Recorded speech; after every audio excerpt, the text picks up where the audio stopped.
On October 2, 2025, the tranquil waters of the Mediterranean were transformed into the backdrop for a dramatic new chapter in the long-running Israeli-Palestinian conflict. As dawn broke, the world's attention turned to a convoy of ships making their way toward the besieged Gaza Strip, carrying not only humanitarian aid, but also a message of defiance and hope. The Global Sumud Flotilla, a coalition of international activists and aid workers, sailed under banners calling for peace and justice. Their mission, to break the ongoing blockade of Gaza and deliver desperately needed supplies.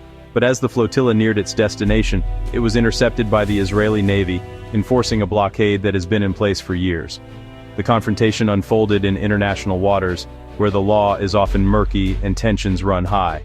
Israeli vessels, bristling with authority, issued stern warnings over radio, ordering the flotilla to turn back or face consequences. The activists, undeterred, insisted on their right to proceed, determined to challenge what they called an unjust blockade. For those on board, the mission was about more than just delivering aid. It was a symbolic act of resistance, a bid to draw global attention to the plight of Gaza's civilians. Activists spoke passionately to the media, emphasizing that their journey was a peaceful protest against collective punishment. Video footage captured the stark power imbalance at sea, heavily armed patrol boats towering over the much smaller civilian ships.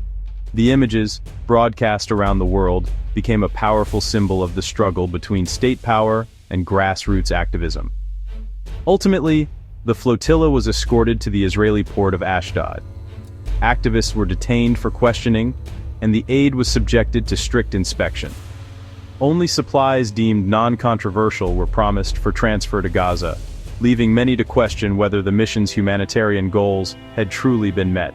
For the activists, the interception was a setback, but not a defeat. Their true aim was to shine a spotlight on the blockade and to spark a global conversation about justice, human rights, and the ongoing crisis in Gaza. The world was watching, and their message had been delivered. The Global Sumud Flotilla was a remarkable gathering of people from all walks of life, activists, journalists, and parliamentarians, who came together from across continents, united by a shared sense of purpose. These individuals represented dozens of countries, bringing with them a wealth of experiences, perspectives, and a common commitment to justice and human rights. Some had participated in previous humanitarian missions, while others were joining such an effort for the first time, driven by a deep desire to make a difference. Their mission was clear: to challenge and draw attention to Gaza's ongoing blockade. The cargo they carried was not just symbolic, but essential: medical equipment, vital medicines, and educational books, all desperately needed by the people of Gaza. Each box represented hope and solidarity, a lifeline for those cut off from the outside world. Alongside these supplies, the flotilla also brought symbolic gifts and toys for Gaza's children, a gesture meant to remind the world of the innocence and resilience of Gaza's youngest generation. Volunteers carefully packed school supplies and medical kits, knowing that even small acts of kindness could have a profound impact.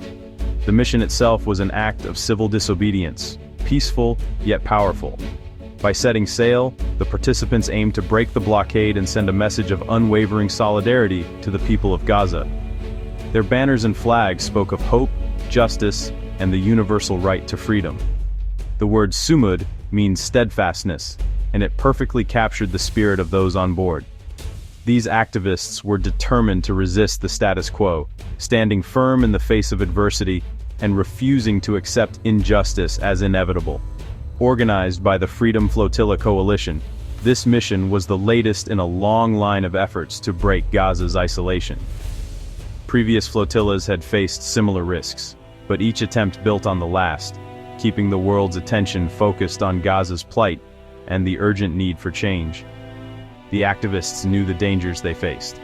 Interception by naval forces was a real possibility, and many prepared themselves for tense confrontations at sea. Yet, they pressed on, determined to bear witness, document their journey, and demand the right of free passage for Gazans.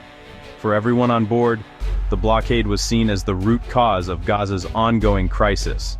They believed that only by breaking it could real change begin. and they were willing to risk everything to make that message heard around the world.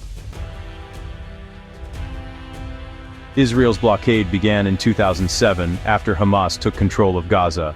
Israel argues the blockade is essential to prevent weapons smuggling and protect its citizens from attacks. Officials insist humanitarian goods can enter Gaza through land crossings, and blame Hamas for the territory's hardships. From Israel's perspective, flotillas are political provocations, not humanitarian missions. For Israeli security, controlling Gaza's borders is non-negotiable. The Sumud Flotilla follows a long line of similar attempts to reach Gaza by sea.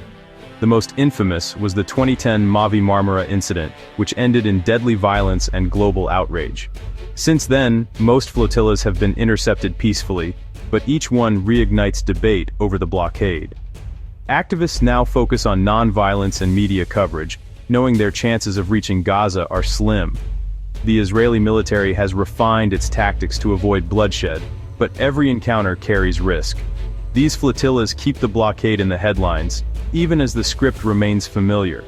Each new attempt is a reminder of the unresolved conflict and the potential for escalation. Gaza's humanitarian crisis is severe and ongoing. Hospitals lack medicines and equipment, power outages are routine, water is mostly undrinkable. The blockade cripples the economy, leaving most Gazans dependent on aid and facing staggering unemployment. Restrictions on dual-use goods hinder reconstruction and daily life. For many, the flotilla's mission is about more than aid. It's a protest against Gaza's economic strangulation. Land crossings provide some relief, but not enough to address the scale of need. The dire situation fuels calls for an end to the blockade and a path to self-sufficiency. The blockade divides global opinion. Israel and its allies defend it as a security measure, citing Hamas's hostility and past attacks. Supporters argue that criticism ignores the threat of weapons smuggling and Hamas's priorities. Critics, including the UN and major human rights groups, call the blockade illegal collective punishment. They argue it deepens suffering and undermines prospects for peace. For them, flotillas are non-violent protest. For Israel, they're political stunts. Every interception reignites the fierce debate over legality, morality, and the future of Gaza. For Gaza's 2 million residents, another intercepted flotilla is a distant event, overshadowed by daily hardship.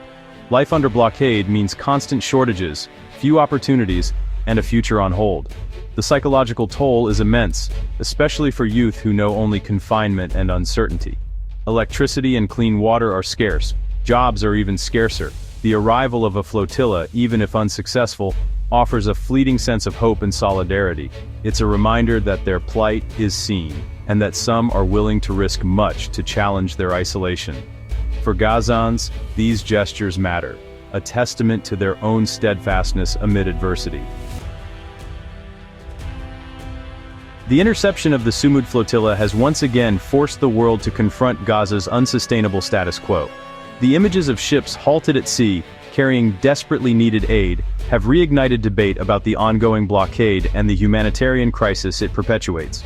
For many, these events are a stark reminder that the situation in Gaza is not just a political issue, but a daily reality for over 2 million people living under severe restrictions. International condemnation and calls for change will inevitably follow, as world leaders express concern and urge restraint. The United Nations and humanitarian organizations will likely issue statements, and there may be emergency meetings or debates. Yet despite the outcry, real policy shifts are rare, and the cycle of condemnation without meaningful action often repeats itself. For Gazans, little will change in the immediate aftermath. The blockade remains firmly in place, and daily struggles, like accessing clean water, electricity, and medical care, continue unabated. Families wait at checkpoints, uncertain if they'll be allowed to pass, while children grow up surrounded by damaged buildings and a sense of uncertainty about their future. Still, the renewed spotlight on Gaza may pressure Israel or Egypt to temporarily ease some restrictions, or spur international donors to send more aid. Protests and advocacy campaigns could lead to incremental changes, such as increased humanitarian access or short-term openings of border crossings. However, these measures rarely address the root causes of the crisis. Ultimately, the persistence of the blockade highlights the international community's failure to move beyond crisis management toward genuine conflict resolution. Decades of failed negotiations and broken promises have left both sides frustrated and distrustful, with civilians bearing the brunt of the impasse. A lasting solution will require addressing the core issues at the heart of the conflict, ending the occupation, resolving the plight of refugees, determining the status of Jerusalem, and recognizing Palestinian statehood. Only by tackling these fundamental questions can a just and durable peace be achieved. Until then, more flotillas will likely set sail, and more suffering will follow.